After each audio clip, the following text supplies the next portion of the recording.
This is my true story. My wife's funeral was 30 years ago. I carried her coffin with my own hands, stood in the rain, and watched the earth swallow the woman I loved. I spent decades talking to her photograph, living with her shadow, and sleeping beside her empty side of the bed. But last week, when someone knocked on my door, everything I believed shattered in a heartbeat. Because when I opened that door, she was standing there alive. Before I tell you what happened next, tell me where you're watching from and subscribe so more people hear my story. My wife's funeral was 30 years ago. I remember that morning clearly, the sky heavy and grey like it wanted to cry for me. People came dressed in black, holding umbrellas that shook in the wind. I stood beside the coffin as it was lowered into the ground. My hands gripped the rope so tight that the rough edges cut into my skin, but I didn't let go. The sound of the soil hitting the wood was the loudest sound I had ever heard. It was the sound of everything ending. When the crowd left, I stayed behind. I kept staring at the small mound of dirt until rain started falling on my face. I didn't move, I didn't care, I just wanted to be buried beside her right then. When I went home that night, the house felt like a grave. Her shoes were by the door, her scarf still hung on the chair. The bed was cold and wide. I sat in the dark and listened to the rain hit the windows. Every drop sounded like her voice fading away. For weeks I could still smell her perfume on the pillows. I talked to her photo every night before I slept. I said, "Good night." I said, "I miss you." I said everything I should have said when she was alive. Years passed, but the pain stayed the same. I never remarried. People told me to move on, but I couldn't. How can a man move on when half his heart is under the ground? I kept her things exactly where she left them. Her dresses stayed in the wardrobe. Her brush stayed on the table. I even kept her teacup on the shelf, clean but untouched. It made me feel like she was still somewhere in the house, just out of sight. Sometimes when the wind blew through the hallway, I swore I heard her footsteps. I would call her name softly, but no one answered. Every anniversary, I went to the cemetery with white lilies. I stood there for hours speaking to her stone like it could listen. I told her how quiet the world had become. I told her how I still worked, still cooked, still breathed, but never lived. The graveyard man said I was the only one who came that often. Maybe I was, maybe love made me foolish, but she was my whole life. I had built that house for her, every brick laid with my own hands, and now all that was left of her was a cold piece of stone with her name carved on it. 30 years passed, 30 birthdays, 30 winters, 30 empty dinners. I stopped expecting anything from life. I learned how to exist in silence. The neighbors changed. The town grew, but my house stayed frozen in time. I would wake up, make breakfast for one, and stare at the second plate I never used to fill. At night, I would sit by the window, watch the street lights, and imagine her walking down the road again like she used to. But that was just a dream I kept alive to survive the days. Then one night, everything changed. It was raining again, the same kind of slow, steady rain that had fallen on the day I buried her. I was half asleep in my chair when I heard it. 3 soft knocks at the door, not loud, not strange, just 3 light taps, the same rhythm she used every time she came home late. I froze, my heart began to pound. I thought maybe I was dreaming, maybe my mind was playing tricks again, but then I heard it once more, 3 knocks, slow, gentle, real. I stood up slowly, my knees felt weak, my breath grew shallow. I walked toward the door like a man walking toward a grave. The old wood creaked beneath my feet. I reached for the handle, my hand shaking. I pulled it open and my heart stopped. There she was, the same face I had kissed goodbye 30 years ago. The same eyes, the same hair, the same small scar near her lip. She looked older, yes, but alive, completely alive. The photo I had spoken to for 3 decades had just stepped through my door, and the world I knew ended all over again.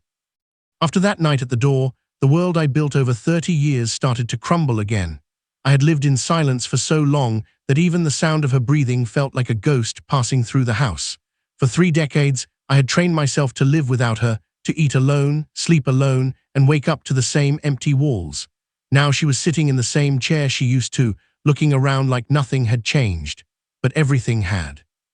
The house had turned into a museum of grief, and I was the guard who never left his post. Before she returned, my life was a quiet pattern of old habits. I would wake up before sunrise, boil water for tea, and sit by the window watching the street lights fade. I spoke to no one unless I had to. The mailman would wave, sometimes leave a newspaper, but that was the only voice I heard most days. Her clothes still hung in the wardrobe, and I never had the heart to move them. I dusted her photograph every Sunday, the one taken on our wedding day. Her smile in that picture was the last light that ever touched me. I talked to it every evening, telling her how the weather was, how the neighborhood changed, how much I missed her. I didn't expect answers. I just didn't want the silence to win. The years made me smaller, quieter, softer. My hair turned white, my hands stiff, my eyes weaker. I learned to live like a shadow. The house became both comfort and prison. Every room was filled with memory. The kitchen still smelled faintly of her perfume. The drawers held recipes she wrote by hand. The garden grew wild because I couldn't bring myself to cut the flowers she planted. Even the walls seemed to whisper her name when the wind blew. I thought that kind of loneliness would kill me one day, not all at once, but slowly like rust. Sometimes I wondered what life would have been if she hadn't died. I imagined her gray-haired, reading by the window, asking me to fix the old radio again. I imagined us growing old together, laughing about the small things. But that dream stayed locked inside me. I never spoke of it. People in town forgot her name after a few years. They stopped asking about me. To them, I was just the quiet widower in the house near the church. They didn't know that I still set 2 plates on the table every night out of habit. One for me, one for her. I never ate from the second one, but it felt wrong to take it away. Then she came back. The sound of her voice tore through the silence I had built like glass shattering. I didn't know what to say. My mind couldn't understand what my eyes were seeing. 30 years of pain, of tears, of learning to live without her. All of it suddenly meant nothing. She was here, alive, real. But my heart didn't know whether to break again or to beat faster. She looked around the room like a stranger visiting her past. Her eyes stopped at the photo frame on the table. She smiled faintly. "You kept everything," she said. Her words cut through me like cold wind. I didn't answer. My throat was too tight to speak. She touched the chair she used to sit in and sighed. I felt like I was watching a ghost touch my memories. That night I didn't sleep. I sat awake in the chair across from her room. I heard her walking, opening drawers, moving things. Every sound made my skin crawl. I wanted to believe it was really her, but something inside me felt wrong. The house that had been dead for so long suddenly felt alive, but not in a good way. It felt haunted, like love had turned into something that shouldn't exist. When the sun rose, I saw her standing in the garden humming an old song she used to sing while cooking. My heart hurt watching her. She was real flesh, bone, breath. Yet I couldn't shake the feeling that she had brought something dark back with her. 30 years of peace had ended the moment she knocked on that door, and deep inside, I knew the storm wasn't over. It had only begun. It happened on a night like any other. I had finished my tea, washed the cup, and sat in my chair near the window. The street outside was empty, quiet, and still. The only sound was the ticking of the old clock on the wall, steady, slow, and lonely. I remember closing my eyes for a moment, just resting them when I heard it. 3 soft knocks, not hurried, not loud, gentle, familiar. The kind of knock that didn't belong to a stranger. For a moment I thought it was the wind, but then it came again, 3 times with the same pause between each one. My heart froze. I hadn't heard that pattern in decades. My wife used to knock like that when she came home late from work. 3 times, soft, even, and certain. I opened my eyes and stared at the door, waiting, but no one spoke. I felt the air change in the room. Cold crept up my arms. I stood up slowly, one hand on the armrest for balance. I could hear my heart pounding in my ears, louder than the rain outside. I took 1 step, then another, my legs shaking as I moved closer. The hallway light flickered once. I thought maybe the bulb was dying, or maybe I was. When I reached the door, I hesitated. My hand hovered over the handle. I could feel the cold air leaking through the cracks. The wood was old, rough under my palm. My fingers trembled as I turned the knob. The hinges groaned softly. I opened it just enough to see. And then there she was, my wife. She stood there alive, standing under the faint yellow light of the porch lamp. Her hair was streaked with gray, but still long, still tied the same way she always wore it. Her face had aged, but her eyes were the same, deep, calm, knowing. The small scar near her lip, the one she got from a fall in our kitchen, was still there. I felt the blood drain from my face. My knees went weak. My mouth opened, but no sound came out. For a few seconds I couldn't breathe. I thought I was seeing a ghost. My throat burned, my chest ached, and every memory I buried came back all at once. 30 years of grief collapsed into that single heartbeat. She looked at me with a soft smile, like she had just returned from a short trip. Rain dripped from her coat onto the porch. Her voice came out quiet and steady. "It's me," she said. I didn't answer. I couldn't. My tongue felt heavy, my body frozen. I stared at her, waiting for her to fade, for the air to turn cold again, for the world to tell me I was dreaming. But she didn't disappear. She was breathing, real, alive. My wife, the woman I buried with my own hands. I stepped back without realizing it, my hands still clutching the door. She looked at me for a long moment, then said, "Aren't you going to let me in?" Something inside me broke. My mind screamed no, but my heart couldn't move against her voice. I opened the door wider. She stepped inside, her shoes leaving small wet prints on the floor. I watched her walk through the hallway she once decorated with her own hands. Every step she took made the past come alive again. I felt dizzy, trapped between memory and madness. She turned toward me and said my name, slow and gentle. I had heard that sound in dreams, in prayers, in lonely whispers to her grave. Hearing it again felt like a knife and a blessing at once. I wanted to ask where she had been, how this was possible, but the words wouldn't come. I just stood there shaking, staring at the woman I mourned for half my life. That night the world changed. Death had come back to my door, not to take, but to return what it had already claimed. I didn't know if it was mercy or punishment. All I knew was that the woman I buried 30 years ago was breathing under my roof again, and my heart didn't know whether to live or die. She stood in front of me like no time had passed. Her face carried the same softness I once kissed goodnight, the same calm in her eyes that used to quiet every storm inside me. But now that calm felt wrong, too still, too knowing, as if she had come back from a place no living person should. My mouth stayed dry. My thoughts were tangled. I wanted to speak, but the air felt too heavy to break. For 30 years, I had spoken only to her photo.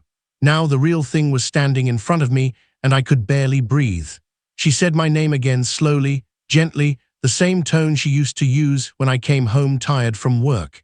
It struck something deep in me, a sound both comforting and cruel. My eyes filled before I could stop them. For decades I had imagined this moment in dreams. Her return, her voice, her smile, but not like this, not at my age, not in the middle of a storm, not after I had already buried the hope of ever seeing her again. I wanted to ask where she had been. I wanted to ask how she was alive, but the questions stayed inside my chest, locked behind shock. She walked past me like she still belonged here, her eyes scanning the room as if measuring time through dust. The old furniture, the photos, the dried flowers, everything she had left behind was still there. Her gaze lingered on the table where her framed pictures still stood. I saw her lips twitch slightly, not quite a smile, not quite guilt.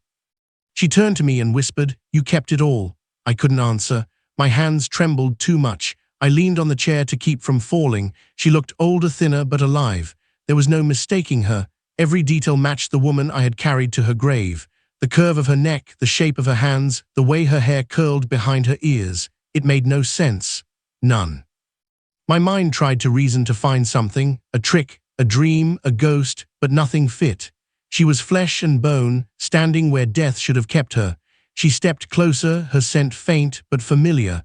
I felt the world tilt. My heart was racing in my throat. She touched the table, tracing the edge of her own photograph. "You never changed the house," she said quietly. Her words were almost tender, almost.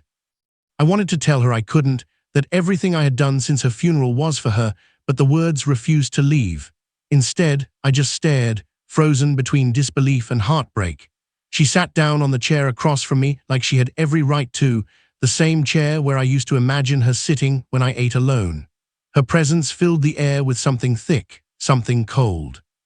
I watched her movements carefully, trying to find any sign that this was wrong. A twitch, a mistake, a detail that proved I was dreaming, but she was perfect, too perfect. The rain outside kept falling slow and endless, like the world itself was holding its breath. Then she looked straight into my eyes and said, "I need to tell you something." The sound of her voice made the room spin. That tone, calm, steady, rehearsed. It wasn't the voice of a woman returning from death. It was the voice of someone preparing for confession. My knees went weak. I gripped the edge of the table to stop shaking. She leaned forward slightly, her fingers tightening around the handle of her bag. I could hear her breath, shallow but steady. The clock ticked behind us, 1 second after another. My mind raced through memories, her illness, her funeral, the coffin, the grave. Everything I had lived for 30 years told me she was gone. But here she was alive, telling me she had something to say. I wanted to believe she came back for love. I wanted to believe life had given me a miracle. But deep down, something told me the truth was darker, and I was about to hear it. She sat at the same table where I had once placed her framed photo. The candle light flickered between us, throwing long shadows across her face. Her hands rested flat on the table, calm and still, while mine trembled slightly against the wood. The air felt heavy, too heavy to breathe. She looked around the room again, the curtains she had sewn, the faded wedding photo on the wall, the dust-covered vase with wilted flowers. Her eyes softened for a moment, then hardened again, as if she was preparing herself to say something she had practiced for years. When she finally spoke, her voice was low and careful. "I never died," she said, just 3 words, but they hit me like a hammer. My heart seemed to stop mid-beat, my ears rang. For a second, I thought I hadn't heard her right. I leaned slightly forward, waiting for her to explain. She looked at me, her expression calm, almost detached. "It was all planned," she continued, her voice steady, almost too steady. "I needed to disappear. Disappear." The word echoed inside my head. My mouth opened, but no sound came. 30 years of grief, of loneliness, of conversations with her photo, all built on a lie. I stared at her, trying to understand how a person could bury another person alive in their mind.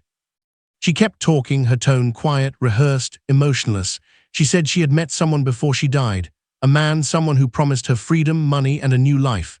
Together they arranged everything. The illness, the staged death, the closed coffin, the fake paperwork. He handled everything. She said, "You never even saw the truth." My breath turned shallow. I could hear my own heartbeat echoing in my ears. She said she had gone far away, started a new life under another name, that she watched me from a distance for a few years, that she knew I was broken, but told herself I would heal. Her eyes glistened slightly as she said, "I thought you would move on." I didn't move on. I built my whole life around her absence. She looked down for a moment, her fingers tracing invisible lines on the table. Then her voice changed, colder, sharper. "He left me," she said. "The man I went with, he took everything. The money, the house, the years. When I got old, he didn't want me anymore, so I came back." I just stared. The woman I had buried, the woman I had mourned for 30 years, had faked her death, lived with another man, lost everything, and returned to me like nothing had happened. I wanted to speak, but no words came. The silence between us grew thick, almost alive. The candle flickered again. She looked at me like I was supposed to understand. She said she regretted it, but the way she spoke didn't sound like regret. It sounded like survival, like she was only here because she had nowhere else left to go. She said she thought I'd be happy to see her, that after all these years, maybe we could start over. My chest tightened.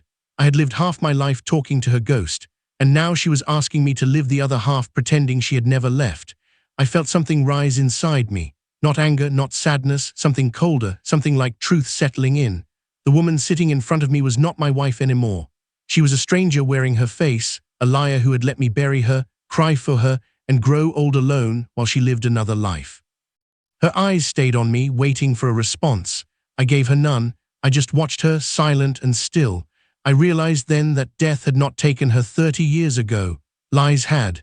And when she walked back through my door, she didn't return from the grave. She returned from the ruin she built with her own hands. That night, I understood something simple and final. You can lose someone twice, once to death and once to the truth. For a long time, I couldn't move. The sound of her words stayed in the air long after she stopped talking. "I never died." Those 3 words kept echoing in my head like the toll of a bell that wouldn't stop ringing. My hands were still on the table, gripping the edge until my knuckles turned white. I could feel my pulse in my fingertips, fast and uneven. I had buried her with my own hands. I had stood beside her grave. I had cried until my chest hurt. And now she was sitting across from me alive, and it wasn't a miracle. It was betrayal. She reached for her cup of tea and drank slowly like this was an ordinary evening. Her calmness made it worse. I wanted to shout, to ask why, to demand answers, but no sound came out. I just stared. The house that had been silent for decades now felt louder than ever. The clock ticking, the kettle hissing, the rain against the windows. Every sound felt sharper, crueler. I looked at her face and saw every year of my life that I had wasted mourning her. 30 years of grief, 30 years of loneliness, 30 years of lies. My chest felt tight, my throat burned. I remembered every morning I woke up reaching for her side of the bed and found it cold. I remembered every birthday I spent alone. Every night I spoke to her picture. Every time I sat by her grave thinking she was beneath that ground. I remembered how I stopped living because I thought she was gone. And now she was here looking at me with those same calm eyes as if she had done nothing wrong. She started talking again, small things, meaningless things. She said life had been hard after the man left her. She said she had no money, no one to turn to. She said she thought of me every now and then. I heard the words but didn't feel them. Each sentence was like another shovel full of dirt over the grave of the man I used to be. Then she said something that made my blood run cold. She said, "You'll understand one day, I did what I had to." Understand. That word snapped something inside me. She wanted me to understand the choice she made to fake her death, to let me break. To leave me half alive for 3 decades while she built a new life. I didn't understand. I never would. My heart pounded so hard I thought it might burst. I gripped the edge of the table to stop myself from shaking. My mind flooded with images. The coffin, the grave, the rain, the priest's voice, the cold touch of the rope. I saw myself standing there in the cemetery, believing every lie, saying my last goodbye to a woman who was still breathing somewhere else. The pain I had carried for 30 years turned into something else. Not fire, not rage, but ice, cold and deep. She reached across the table as if to touch my hand. I pulled away before she could. She looked at me then, her eyes slightly narrowed, almost curious, like she couldn't understand why I wasn't glad to see her. That small look broke me more than her words. It was the look of someone who believed they had the right to come back after destroying everything. The tears I had held back for years began to fall, but they weren't the same kind of tears as before. They weren't soft or sad. They were quiet and cold, the kind that come from something deeper than sorrow. She watched me cry like she was watching a stranger. That night, I realized something terrible. The woman who came back wasn't my wife. The woman I loved had died 30 years ago, not in the ground, but the moment she chose to leave me for another life. The person sitting at my table was just what was left of her, a ghost wearing flesh. My hands trembled, but my heart turned still. There was no anger left, only understanding, not the kind she wanted, but the kind that ends everything. The truth had taken the place of love, and nothing that looked like her could ever fill the grave she left in me. That night I didn't shout, I didn't scream, I didn't ask her why again. The storm inside me had already burned itself out. What remained was silence, a silence that felt heavier than grief. She sat across from me, talking as if nothing had happened. Her voice was calm, steady, too practiced. She spoke of years gone by, of cities she'd seen, of people she'd met. Each word floated through the air like smoke there, but without weight. I nodded sometimes, not because I cared, but because I wanted her to keep speaking. The sound of her voice was no longer love to me. It was proof of everything I had lost. When I finally stood, she looked at me with confusion, as if she expected kindness. "You must be tired," I said quietly, the first words I had spoken since she entered the house. My voice sounded strange, like it didn't belong to me anymore. She smiled faintly, relieved to hear me speak. I walked to the kitchen slowly, every step echoing against the walls that had once carried our laughter. I boiled water and made tea the same way I always did. 2 cups, one for her, one for me. Habit doesn't die easily, even when love does. When I returned, she was still talking. I placed the cup before her and sat back down. She took a sip and sighed, saying it reminded her of the old days. My hands were folded on the table. My face showed nothing. Inside me, everything was cold and still. I realized I didn't hate her. Hate would have been too alive. What I felt was emptiness, the kind that comes when you finally see the truth after years of darkness. She spoke about the man she ran away with, how charming he was at first, how he promised her a better life, how she believed him more than she ever believed me. She said he betrayed her, stole her money, left her broken. She wanted sympathy, she wanted comfort. I gave her neither. I only listened, nodding from time to time, keeping my face calm, my breathing even. She mistook my silence for forgiveness, but it wasn't forgiveness. It was distance, the kind that grows too wide to ever be crossed again. In the middle of her story, I stood up quietly and walked to the counter. I reached for the old phone hanging on the wall. My hands didn't shake this time. I dialed a number I hadn't called in decades, a number I remembered from the letters she once hid back when I still thought she was faithful. A man's voice answered, rough, older now, but familiar. I didn't say my name, I only said, she's back. There was silence on the other end, followed by a low breath. Then I said, she wants her share, and I hung up. When I turned around, she was still talking, unaware of what I had done. She laughed softly at something she said, sipping her tea like she belonged here. I watched her for a while. The woman who had been my world was now just a stranger sitting in my house, drinking from a cup I shouldn't have filled. My face stayed calm, my body still. I could feel the old anger fade into something colder, a decision. That night she slept in the guest room. I stayed awake in my chair, listening to the rain and the faint hum of her breathing through the walls. I thought about all the years I had wasted, all the nights I had spoken to her photograph, all the tears I had buried in the dark, and I thought about what I had just done. One call, quiet and simple, to the man she once chose over me. I didn't plan to hurt her. I just wanted truth to finish what lies had started. I wanted her to see what it felt like to lose everything, not to death, but to consequence.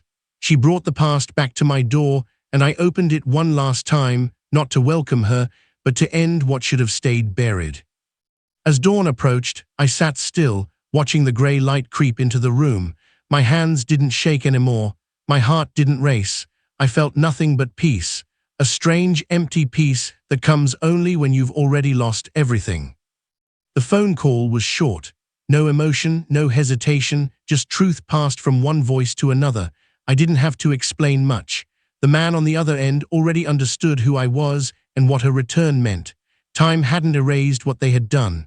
I could hear it in his silence, the kind of silence that comes from fear, not surprise. When I hung up, I knew what would come next. I didn't plan it for revenge. I didn't plan it at all. I only set truth loose and let it walk where it needed to go. The house was quiet when morning came. She was still asleep in the guest room, wrapped in the same blanket she had sewn decades ago. The rain had stopped, but the air was still heavy and grey. I sat by the window with my tea, watching the street. Every sound outside felt sharper. The creak of a passing bicycle, the distant bark of a dog, the soft hiss of tires on wet road. The world felt different, smaller. For 30 years, this house had been a tomb of memories. Now it felt like a stage, waiting for something to end. At around 10, I heard a car stop outside. The engine idled for a moment, then went silent. My fingers tightened around the cup. I didn't move. I heard footsteps, heavy and certain, crossing the gravel path. Then came the knock, firm, direct, the kind that didn't wait for permission. She woke up and called my name, her voice trembling slightly. I didn't answer. She walked past me, still wearing my old sweater, her hair loose around her shoulders. She opened the door, and there they were, two men, both older, both carrying the weight of something that never really dies. Her expression changed instantly. I saw it. The flash of recognition, the panic, the shame. She tried to speak, but her voice cracked. They said something I couldn't hear clearly, but their tone was sharp. The taller one stepped closer, blocking the doorway. She tried to step back, but they followed her in. I stayed where I was, silent, unmoving. This was not my scene anymore. It was theirs.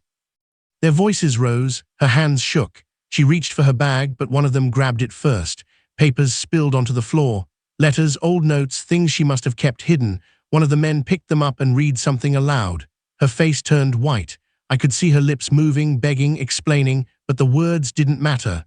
The truth had caught her at last, the same way she had trapped me in lies 30 years ago. Now she was cornered by her own past. It didn't last long. The argument turned into shouting. The shouting turned into silence, a silence that cut through the air like a blade, then the sound of a door slamming, then footsteps, quick and uneven, moving toward the car. When the engine started again, I knew it was over. I didn't need to look outside. I didn't need to see what they had done. The air felt different, still but not calm, like the house itself understood something final had just happened. I stood up slowly, my knees stiff, my heart strangely steady. I walked to the window and looked out. The car was gone. The gate stood open.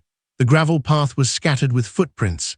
Near the door lay her cup of tea, cold and untouched, the same one I had poured the night before.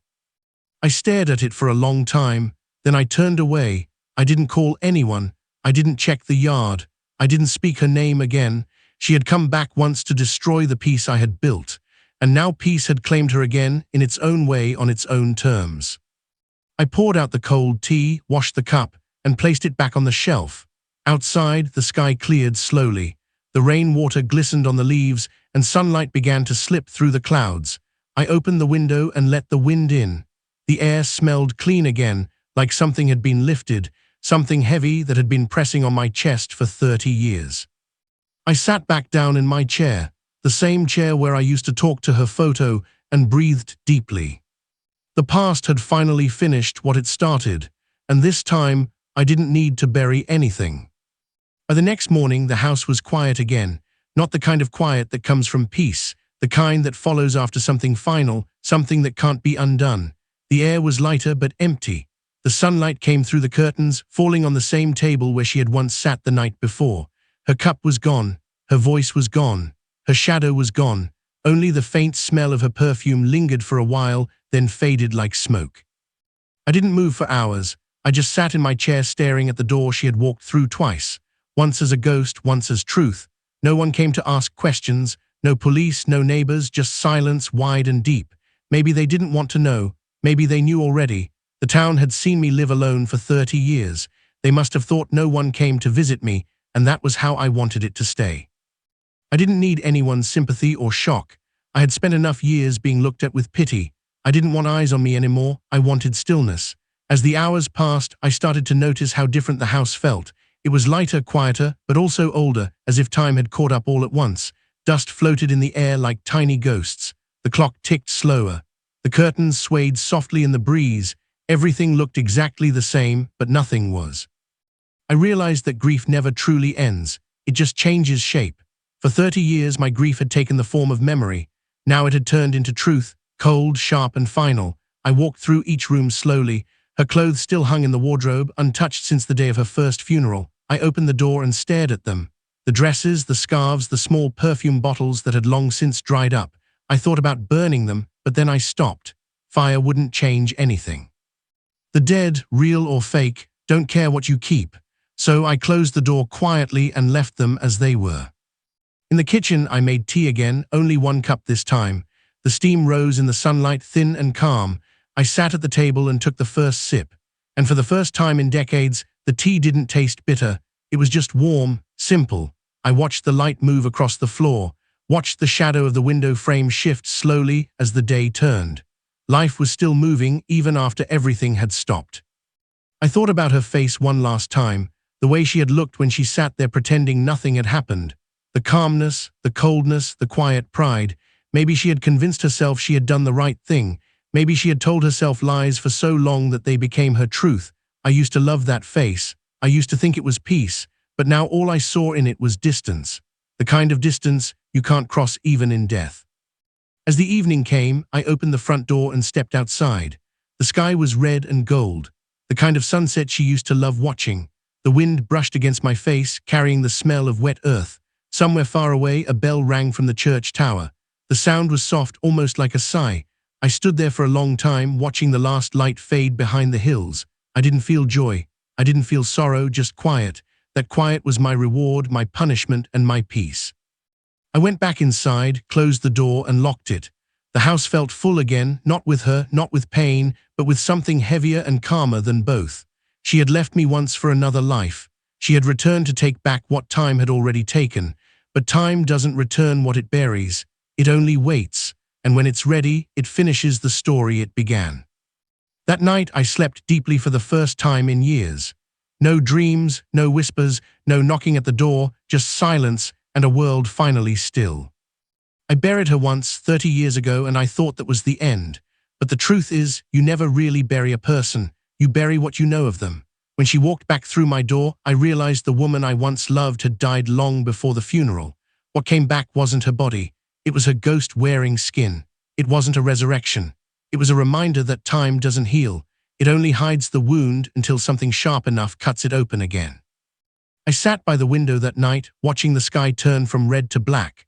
The house was silent. The air was clean. There were no footsteps in the hall, no soft hum from the other room, just stillness, the kind that feels almost holy. I thought about everything she had taken from me, 30 years of life, peace and warmth. But I also thought about what she had given me without meaning to. She gave me an ending, a real one, the kind that doesn't come from death, but from truth. When I looked around the room, it felt lighter than before. The table where she sat, the chair where I waited, the window she used to look through, all of it finally belonged to me again. For decades, I had lived as a half-man, trapped between grief and memory. Now there was only me, the last piece of a story that had gone on too long. I felt no hatred, no rage, only relief. The kind that comes when the last word has been spoken and nothing else needs to be said. I made one final cup of tea and poured it into her favorite mug. I set it on the table beside her photo, not as a gesture of love, but of closure. The woman in the picture still smiled the way she did before everything fell apart. I looked at her for a long time. That version of her, the one who loved me, was gone long before she faked her death. I whispered, "Rest now," though I wasn't sure who I was speaking to, her memory, her lie, or the part of myself that had died with her. Outside, the night was quiet. The trees didn't move. Even the wind seemed to stop out of respect for the silence. I thought about all the years I had wasted, all the prayers I had said, all the nights I had begged the sky for a miracle, and in some twisted way, it gave me one. Not the kind that brings joy, but the kind that brings truth. She returned not to be forgiven, but to remind me that peace doesn't come from love. It comes from knowing when something is truly over. I didn't cry that night. The man who once wept for her was gone. I sat still, my hands folded, my heart steady. I thought about how strange it was that she had come back to take something and left with nothing. The life she built on lies ended exactly where it began, at my door. And this time when she left, there was no funeral, no grave, no flowers, just silence. And in that silence, I found everything I had lost. When dawn came, I opened the window and let the morning light in. The first rays touched the floor, warm and soft, filling the room that had known too much cold. I breathed deeply, feeling the weight lift from my chest. It didn't matter where she was now. It didn't matter who found her or what they did. Her story had ended the moment I stopped believing it. I picked up her photo one last time, looked at the face I once loved, and placed it gently in a drawer. I didn't throw it away. I just put it where it could no longer watch me live. I stood there still and quiet and said the only truth that mattered. She rose from the grave to take more from me, but I sent her back to it with truth as her coffin. Then I closed the drawer, locked the door, and finally let the past stay buried.